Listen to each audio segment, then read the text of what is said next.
Princess ডায়নার ছোট্ট একটা কথা ছিল, যার সাথে পরিচিত আমরা কম বেশি সকলেই।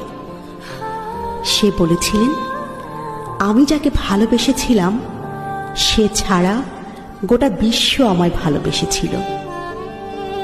সৌন্দর্য, ব্যক্তিত্ব কিংবা আভিজাত্য কোনো কিছু দিয়েই প্রিন্সেস ডায়নাকে পেছনে ফেলবার মতো কেউ তার মৃত্যুর এত বছর পরও আসেনি।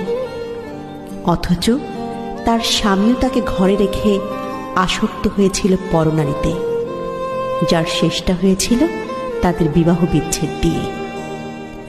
তোমরা অনেকেই বলো না, গুছিয়ে না চললে, নিজেকে সাজিয়ে না রাখলে পুরুষ হাতছাড়া হয়ে যায়। আসলে এটা পুরোপুরি মিথ্যে, বুঝলে? যার মানসিকতা নোংরা তার ঘরে হুড় থাকলেও সে কাজের মেয়ের পেছনে ঘুরে বেড়ায়।